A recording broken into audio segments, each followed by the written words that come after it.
Hello students, standard 9 subject social science, and as you know that we are discussing about the chapter number 8, framing of the constitution and its features. Before start today's sessions, due to network problem today our live class is cancelled, and instead of that we will provide you this video. Now today we discuss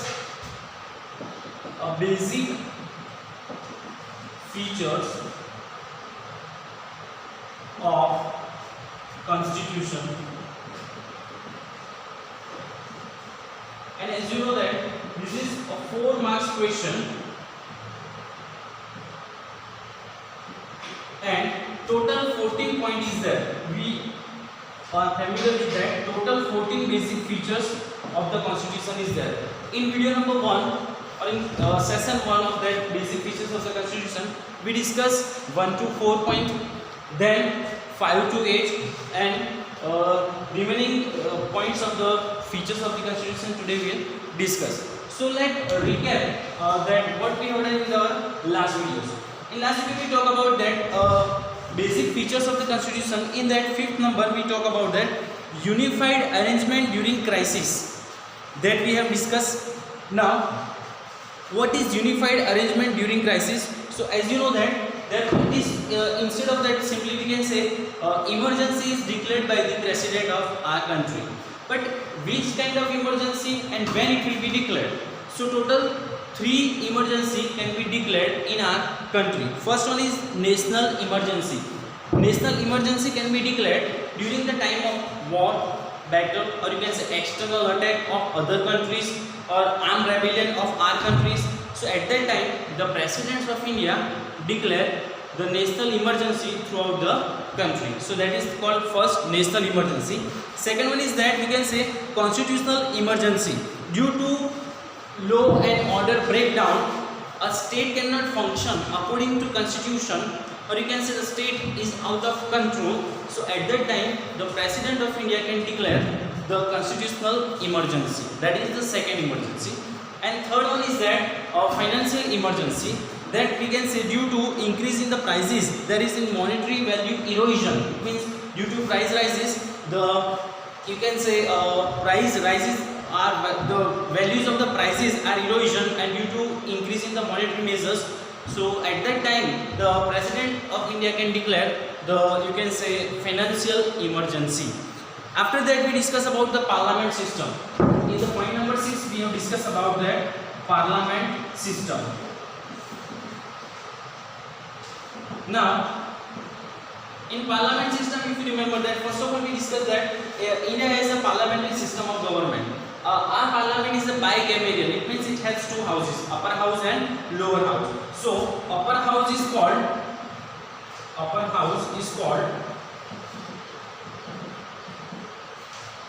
Rajya Sabha, and lower house is called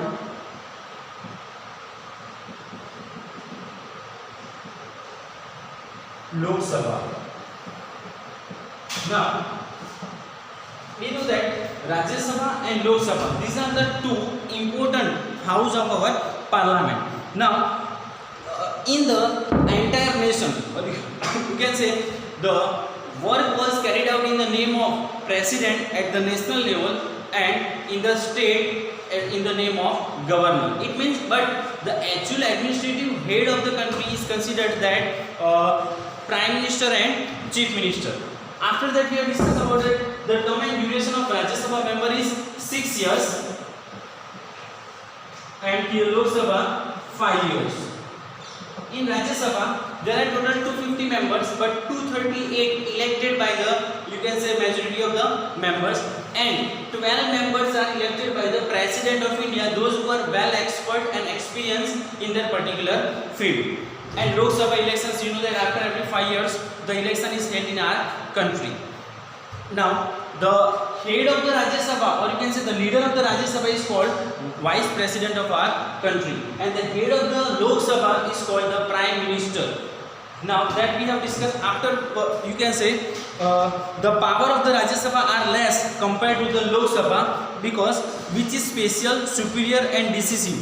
Rajya Sabha cannot dissolve fully, or you can say Rajya Sabha is a permanent house of the parliament. because its member was retired after 2 years, or you can say 2/3 or 1/3 members were retired after 2 years.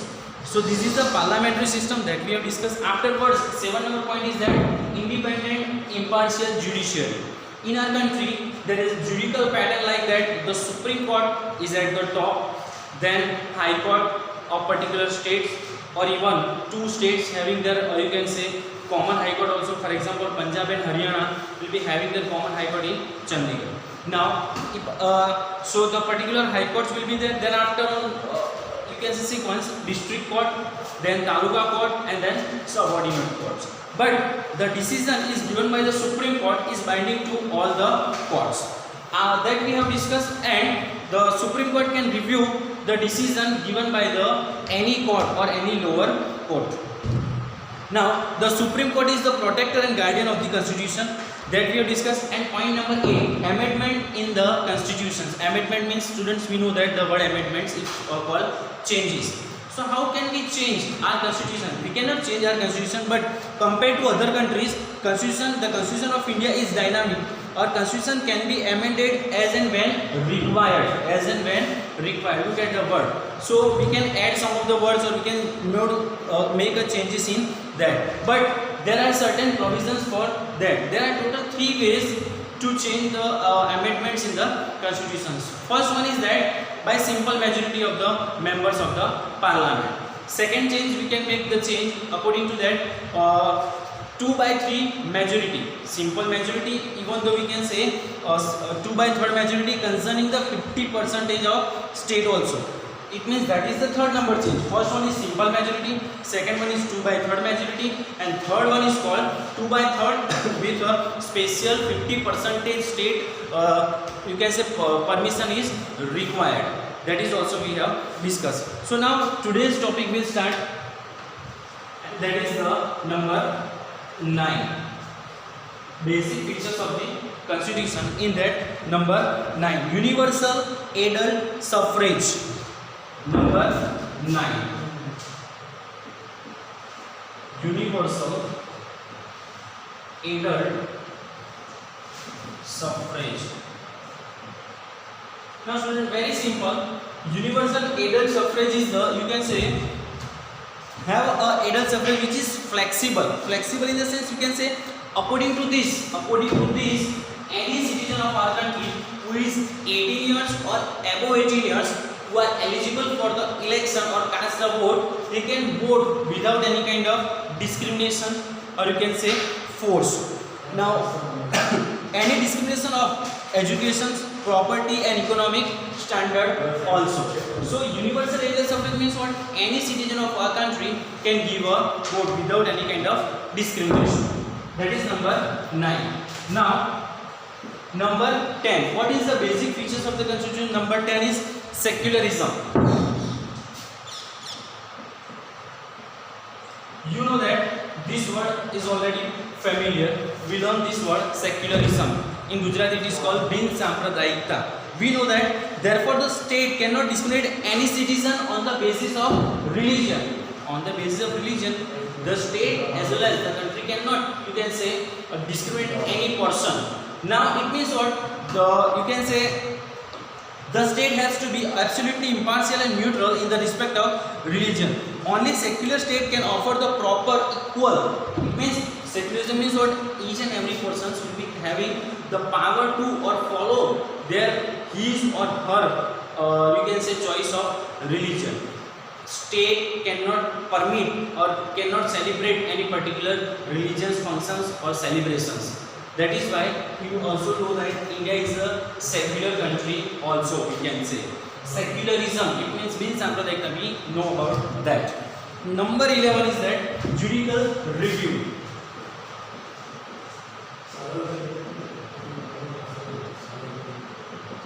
So students, is an important factor, or you can say features of the Constitution is that judicial review is the chief characteristics of the Constitution. Judicial review administration the working of the each and every part of our country without disparaging the powers of the parliament. It means here very simple, we know that Supreme Court and High Court will be having the authority to check each and every constitutional amendments, elections, judicial policies, etc. And as and when required, when they will find that any thing is going wrong or something went wrong, so at that time they can be declared as unconstitutional. It means Supreme Court and High Court, they will be having the power to review in the sense check the law or act, etc. Or you can say whatever the parliamentary amendments, action orders, ordinance, judicial judgment and given for the judicial review. It means it can be checked by the Supreme Court and High Court. And if they were found anything is going wrong, so they can be declared as unconstitutional. Now number 12, fundamental rights and duties. Fundamental rights and duties.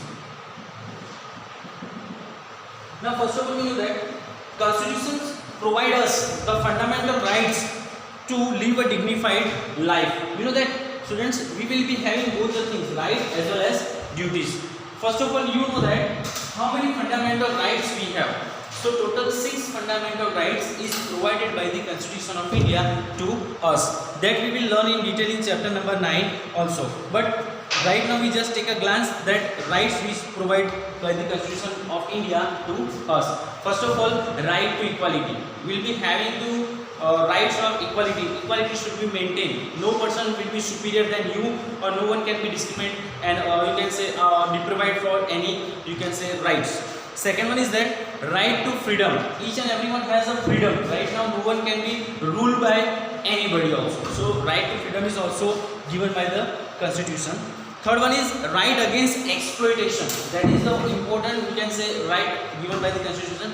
Right against exploitation in the sense, what is the meaning of exploitation, that we need to understand. Exploitation means we cannot make a slave to somebody else. Understood? You cannot take your work, you can say, from anybody without paying anything.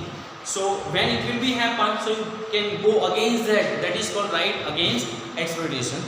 And the fourth number is right to freedom of religion. That we have already discussed.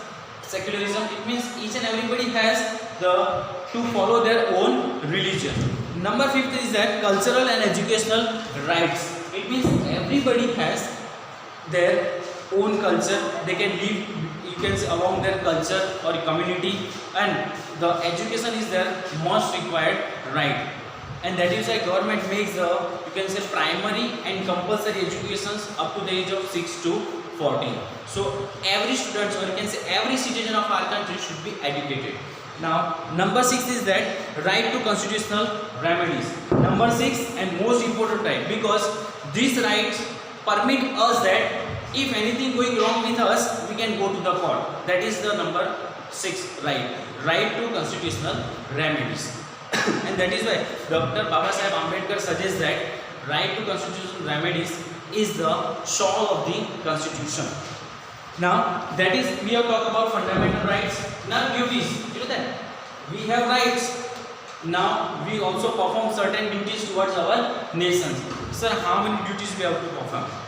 So for, you can say, familiar with the duties of our country, government provide that duties of our constitutions or our country will be provided in the each and every textbook. Very first page, the fundamental duties are given. You just refer it, that total 11 duties will be provided.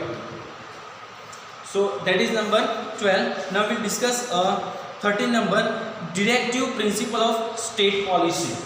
Number 13.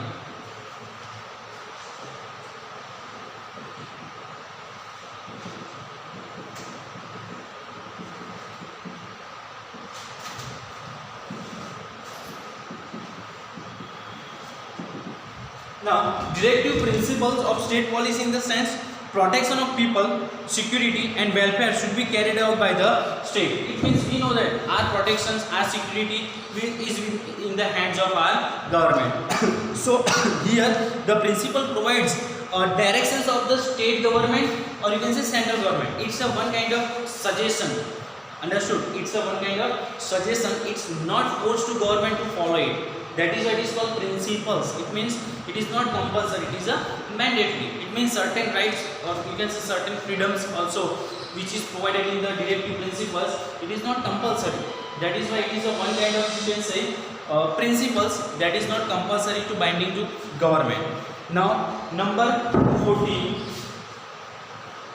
that is the protection of minorities, or you can say provisions for backward section and tribes. Provisions of backward classes, section and tribes. Now here provisions for the back. Now students, 14 number point is that provision of backward sections and tribes. Now why the provisions is given to the backward section or the tribes, or you can say minorities? So when the framers of our constitution framing the constitution, at that time the condition of the backward classes, or you can say some people, so you can say SC, ST, or you can say OBC peoples, the condition of that people is very pathetic. That is why they will provide some of the benefits to them, and you can say keep their position in their mind, and they frame the constitution. So they provide certain provisions to them which will helpful to them to development. Understood? They can develop themselves. That is why they will provide some provisions. So what are the provisions are there which provide to them? Provisions of backward sections and tribes. So the provisions like their seats are reserved in each and everywhere, or you can say in election also. In elections, their seats are reserved for SC, ST and OBC. Their seats are reserved, except Rajya Sabha. In each election, their seats are reserved. For example, whenever the election of Sarpanch, or you can say municipality, or even you can say Lok Sabha. So wherever the elections will held, their seats are already reserved. That is the first provision. Second one is that reserve quota has been provided for administrative or you can say educational institution, government jobs, or even though you can say promotion to their populations to provide their provisions. It means to develop themselves. That is why they will be getting their reserve quota. It means in administrative, or you can see that in education system also, their seats are reserved.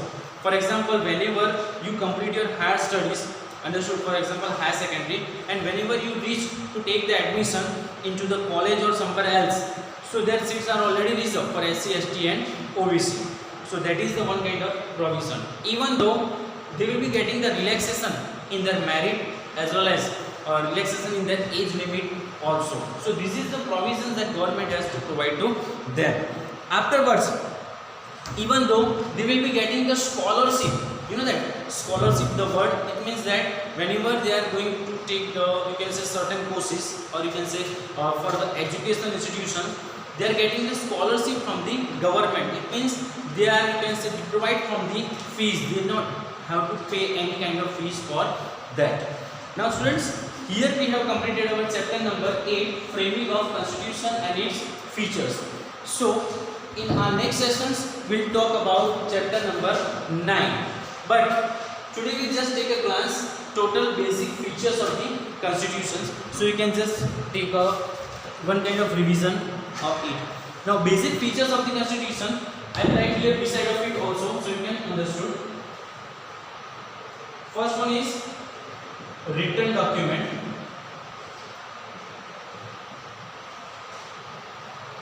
And here you know that only two countries, Britain and Israel, except that other countries including India also having their documents in the written format. That is the first one. Second one is size of the constitution. Now you know that our Indian constitution is divided into 22 sections. It includes each and everything that we have already discussed. Total 395 articles, 8 appendices, but now 12 that we know. Number third is single citizenship. Single citizenship. In America, the dual citizenship is given, one for the United States of America and one for the particular state or region. But in our country, if you are resident in any state of our country, you will be getting only single citizenship. That is number 3. Number 4, the center with a strong federal structure. You can say federal structure.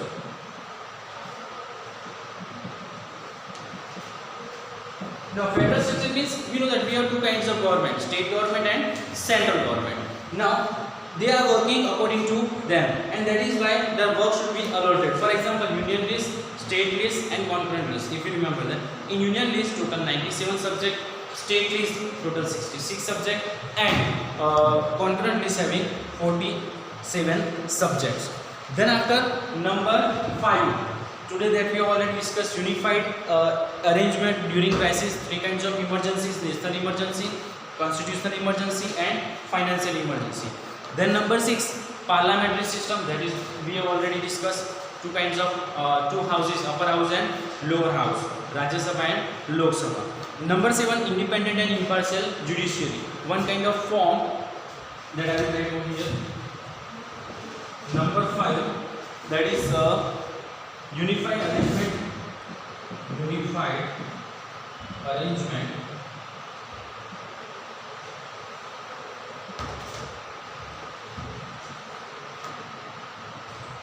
during crisis.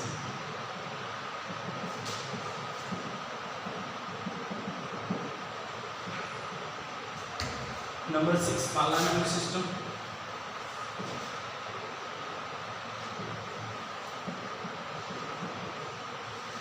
Number 7, that is independent and impartial judiciary.